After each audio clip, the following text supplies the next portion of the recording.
This is the House of Commons. Thank you, Mr. Speaker. Chers parlementaires, amis et collègues. Bonjour et merci d'être ici. Good morning and thank you for being here today to welcome a courageous and exceptional leader. President Zalensky, on behalf of parliamentarians and on behalf of all Canadians, it is an honor to welcome you to our House. Mr. President, Volodymyr, you are a friend.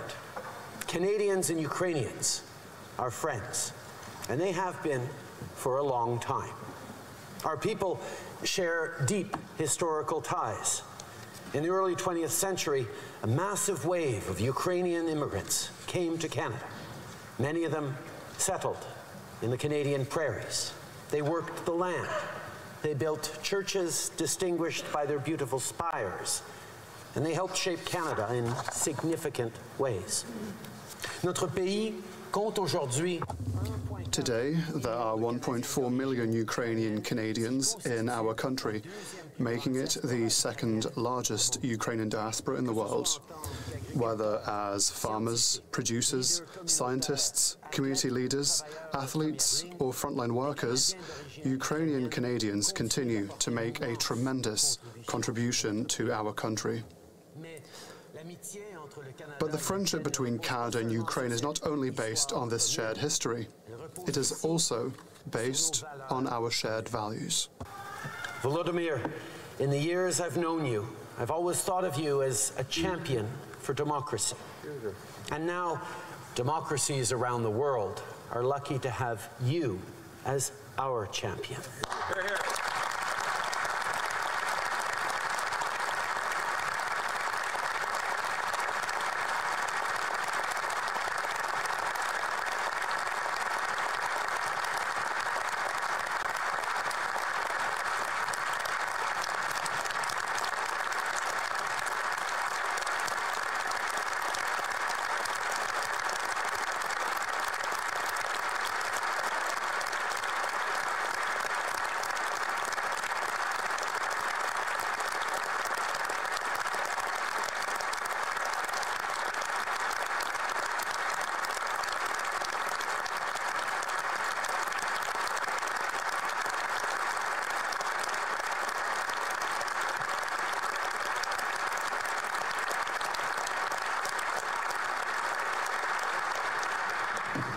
Your courage and the courage of your people inspires us all.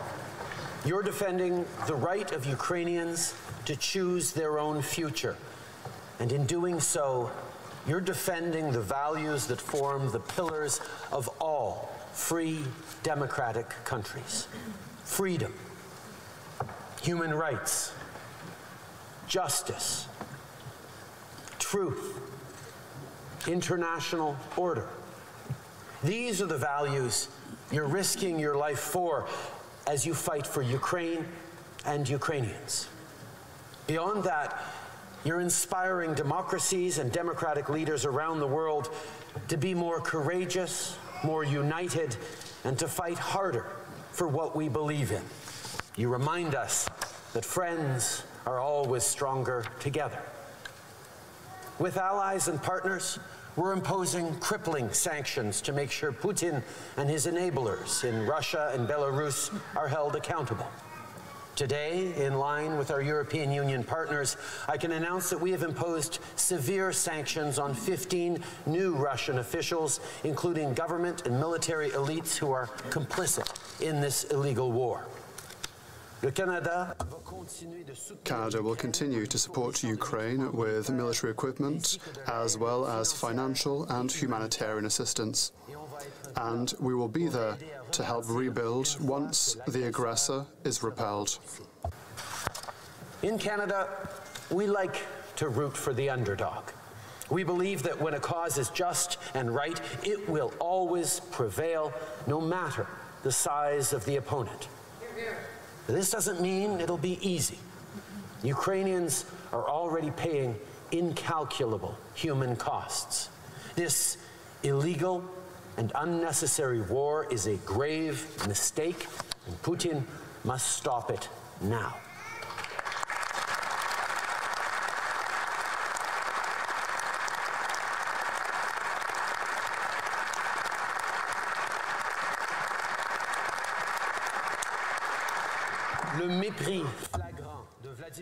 Vladimir Putin's blatant disregard for human life is absolutely unacceptable. Canada continues to demand that Russia stop targeting civilians and end this unjustifiable war. Ukrainians are standing up to authoritarianism. And as parliamentarians united in this House today, and all Canadians, we stand with you. As friends, you can count on our unwavering and steadfast support. And now, it is my great privilege to introduce to you all the President of Ukraine, our friend, Volodymyr Zalensky.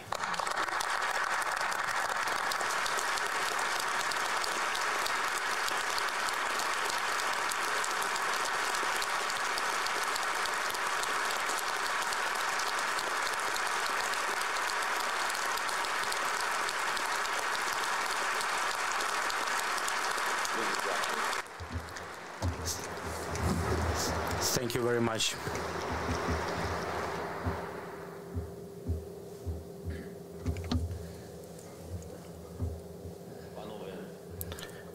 Ladies and gentlemen, Mr. Speaker, Prime Minister, dear Justin, members of the government, members of the Parliament, all distinguished guests, friends. Before I begin, I would like you to understand my feelings and feelings of all Ukrainians, as far as it is possible.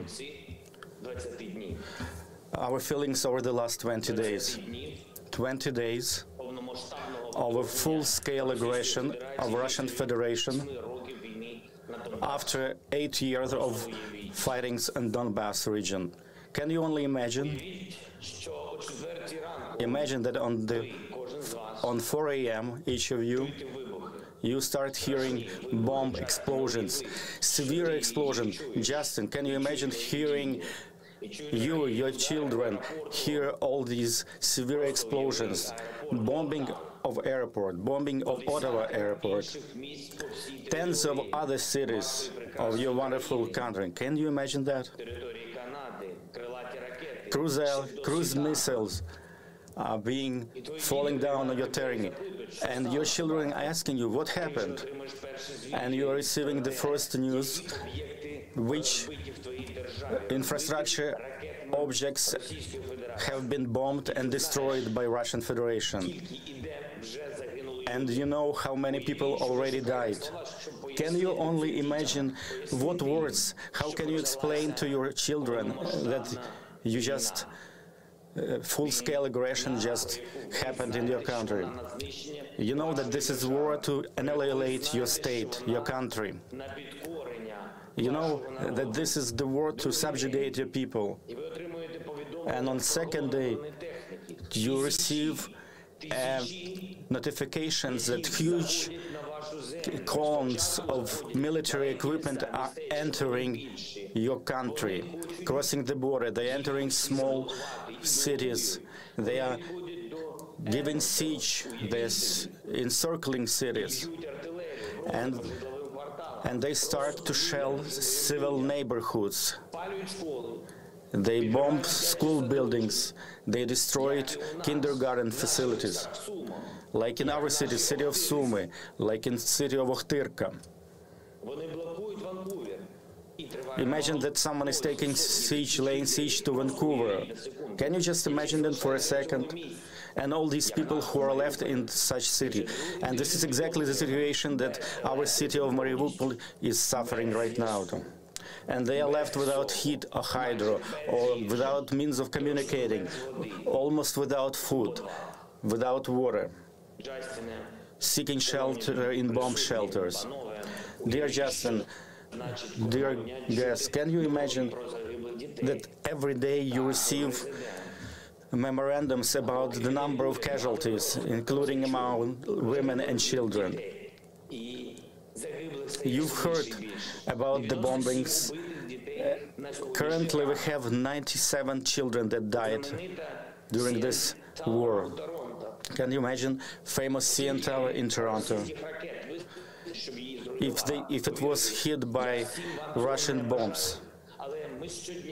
Of course, I don't wish this on anyone, but this is our reality in which we live. We have to contemplate, we have to see where the next bombing will take place. Your church square, we have a Freedom Square in the city of Kharkiv. Our Babin Yar, the place where victims of Holocaust were buried, and it has been bombed by the Russians. Imagine that Canadian facilities have been bombed similarly as our buildings and memorial places are being bombed.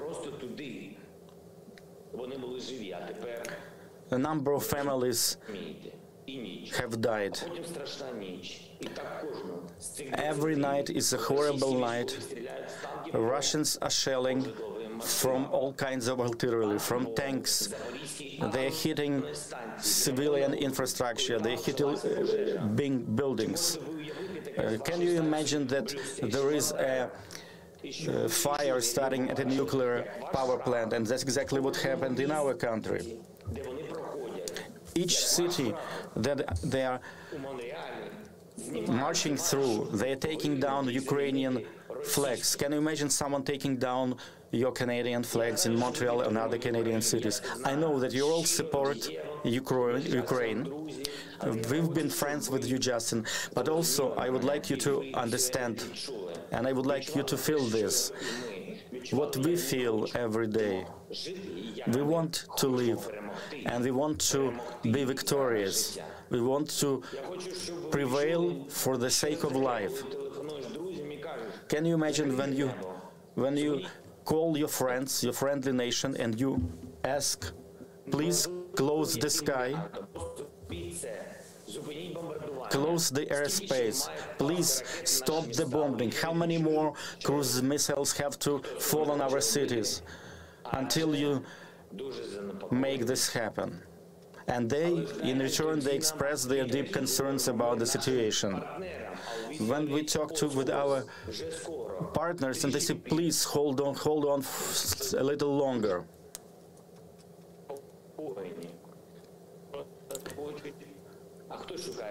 Some people are talking about trying to avoid the escalation. And at the same time, in response to our aspiration to become members of NATO, we also do not hear a clear answer. Sometimes we don't see obvious things. It's a dire straits, but it also allowed us to see who our real friends are over the last 20 days, and as well 8 previous years. I'm sure that you've been able to see clearly what's going on, and I'm addressing all of you.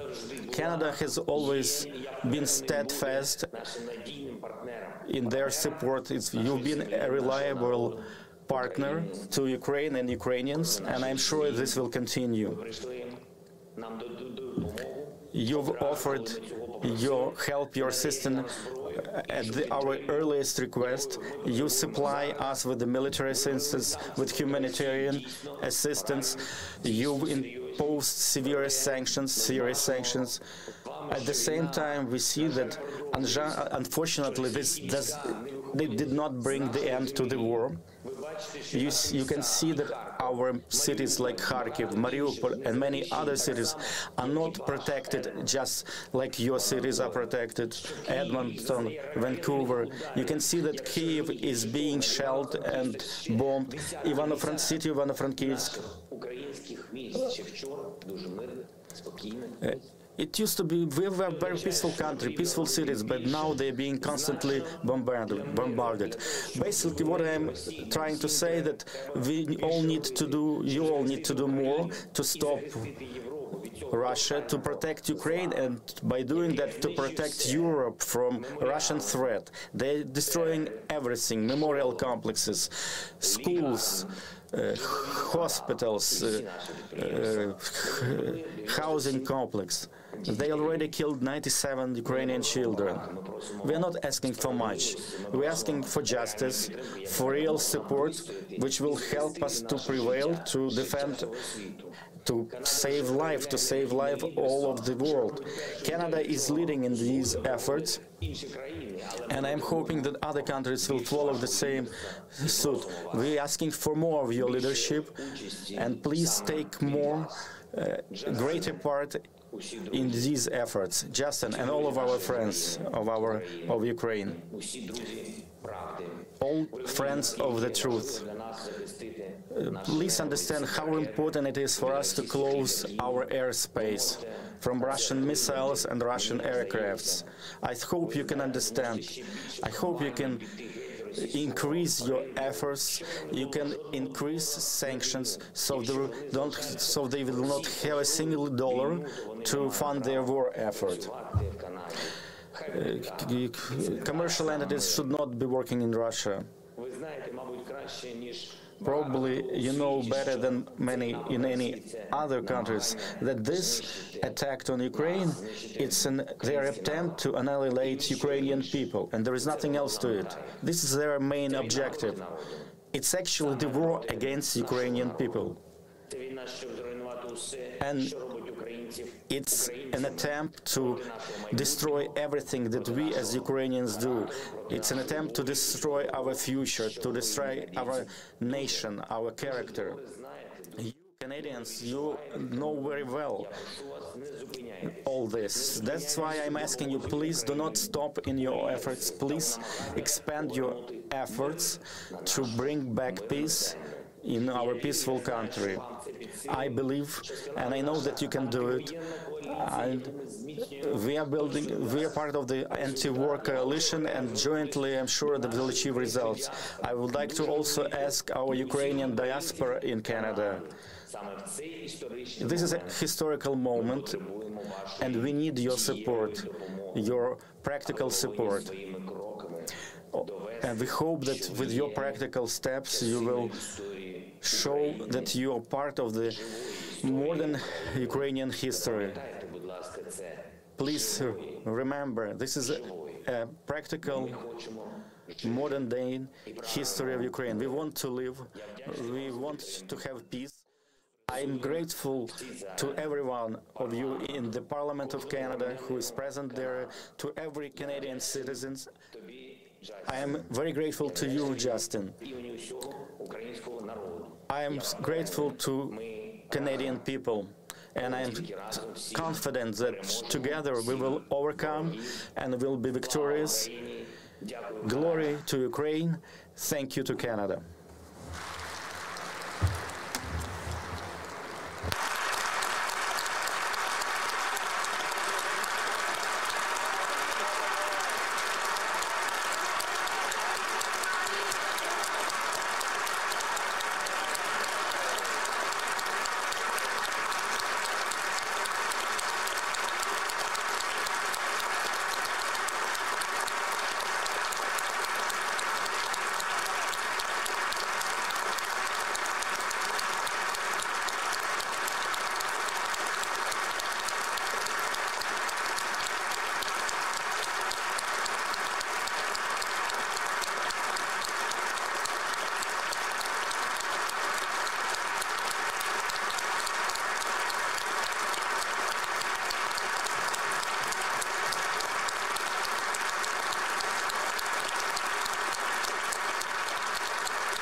Thank you, Mr. President.